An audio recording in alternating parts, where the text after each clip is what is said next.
You know, I've joked around a little bit at the beginning of each video, but on this last day, I just want to tell you what happened yesterday. We have a passport, each of us, that we get stamped along the way. And the pilgrims who walk at least 100 kilometers on this last part of the Camino, they get what's called a Compostela, which is a traditional certificate that proves that they've walked at least the last 100 kilometers of the Camino. But we're not going to be able to get that.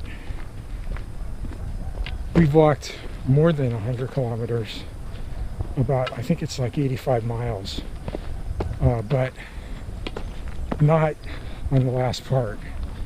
So we're not qualified for Compostela. But the passport that we have is really neat.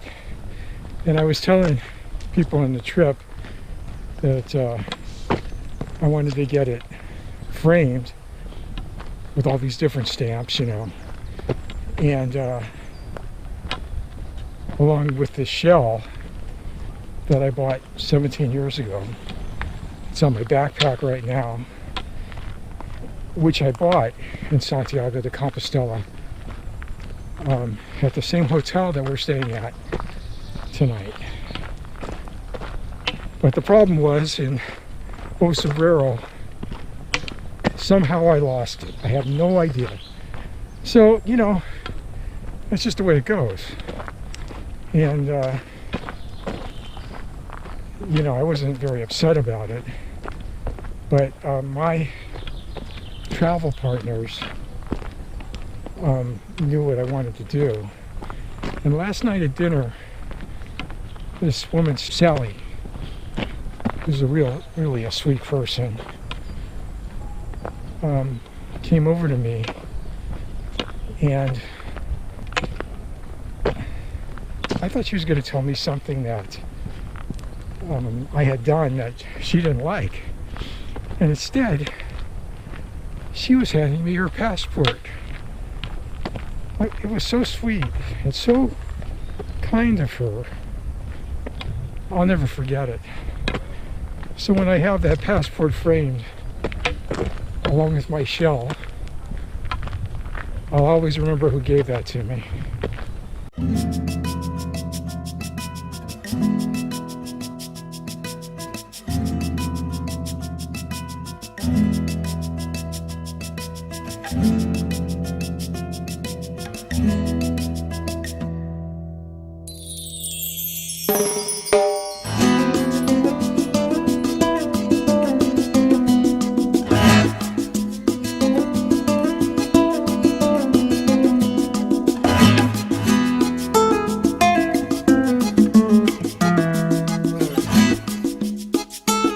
Okay, we're just leaving our staging point, and we're about to start our final walk.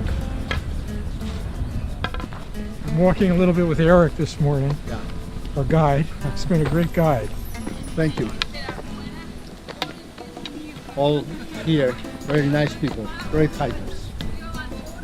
And Steve knows quite a bit about this area because he has been here already several times. So Just once, yeah. I mean, in several of the areas. Oh, here, several of the areas, several of the areas of Spain. Uh-huh. Close to north, so which is the most unknown. It's been very nice. Yeah, We were lucky with the weather too. exactly. Very lucky. We were lucky.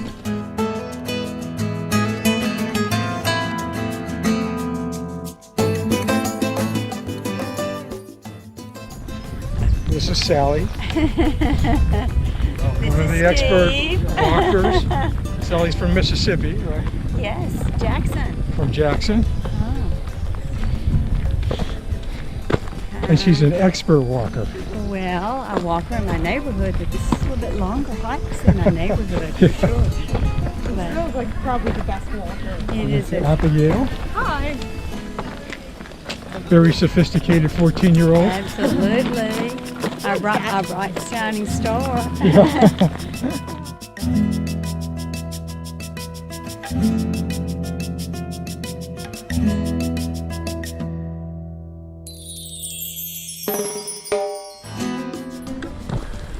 This is the traditional final stage of the El Camino de Santiago. It was mentioned in the first medieval guide to the El Camino. We're seeing a lot more pilgrims on the path today because this is the most popular part of the route, the last 100 kilometers.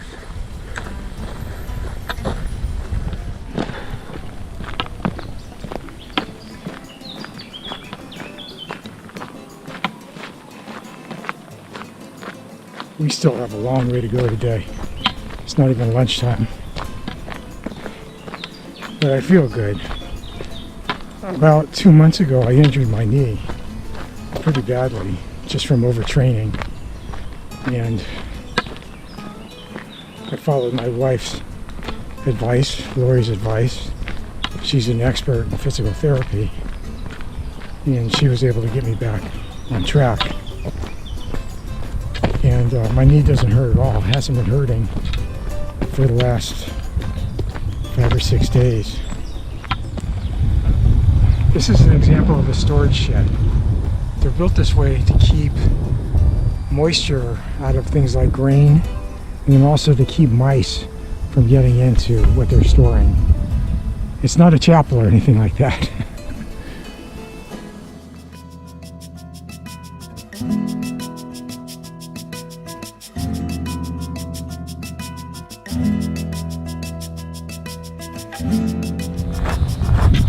This is our lunch stop, and today for lunch we're supposed to have paella and sangria, which are two of my favorites, although I'm not too sure about the sangria.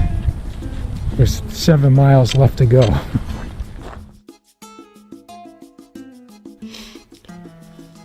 Our final walk starts in the town of O Pedrouzo and ends in Santiago de Compostela.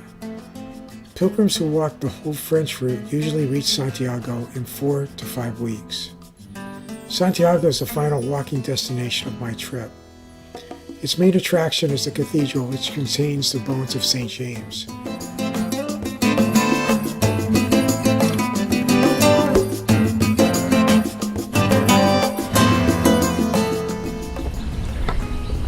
This is what happens when you walk 500 miles.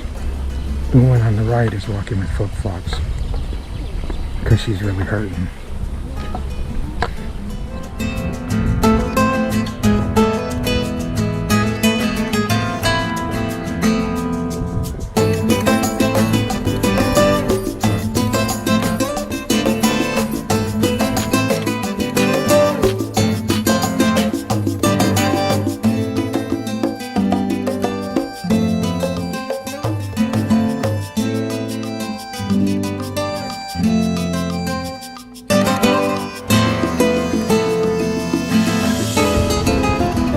I have seen this sign in so many YouTube videos, and now I'm here. Santiago de Compostela.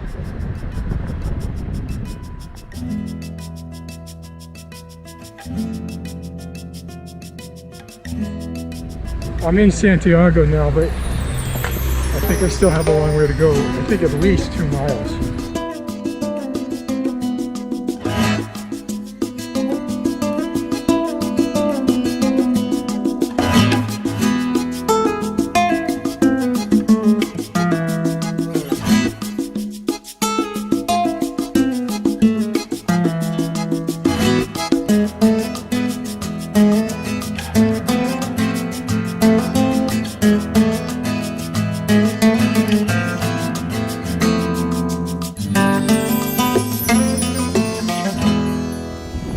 This inscription is written in many languages, but it says Europe was made on the Pilgrim Road to Compostela.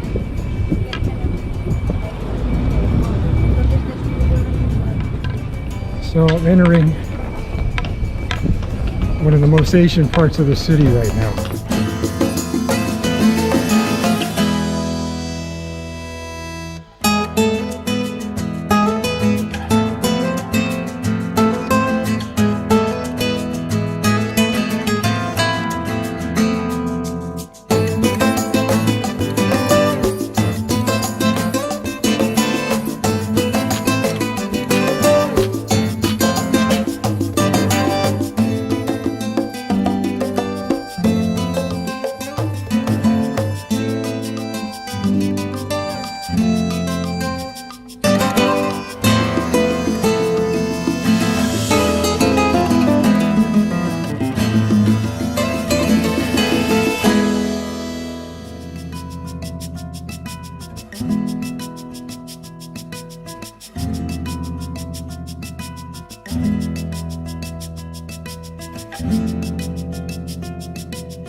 Almost there.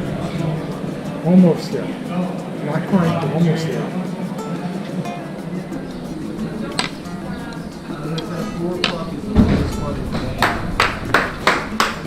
Gracias, gracias.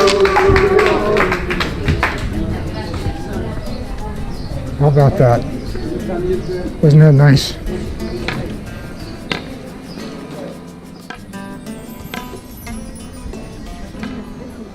So, coming through this tunnel now. The tunnel leads to the square that's in front of the cathedral. There's always a bagpiper here. And I thought that was kind of weird until I learned on this trip that bagpipes in Galicia are traditional. And he's playing traditional Galician music.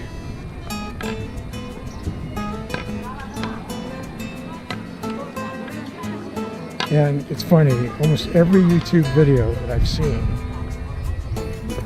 about this part of the Camino, there's always a bagpiper playing. And it's 5 o'clock on the dot right now. It must have been playing all day. So here we go.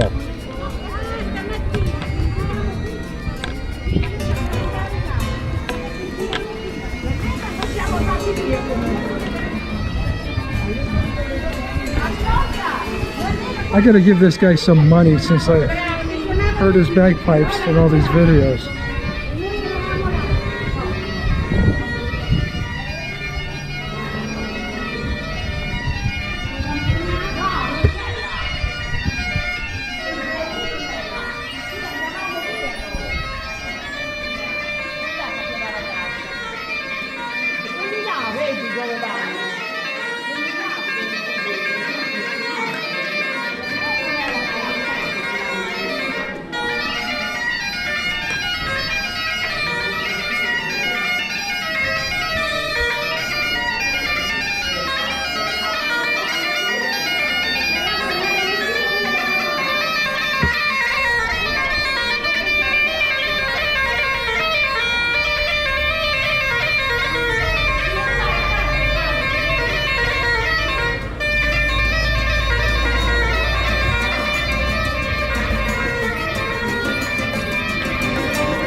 Here we are.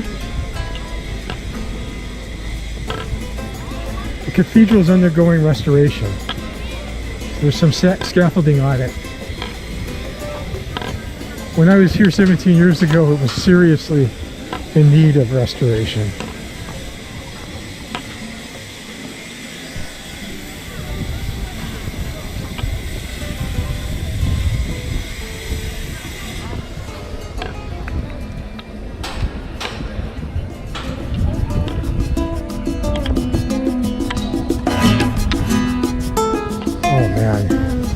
I am wiped out.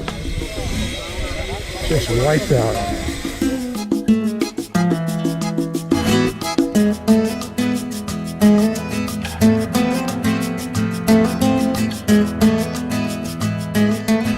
can't help but get a little bit emotional. I'm sure most people do. So these people sitting down are usually people who walk the Camino and they come to the end.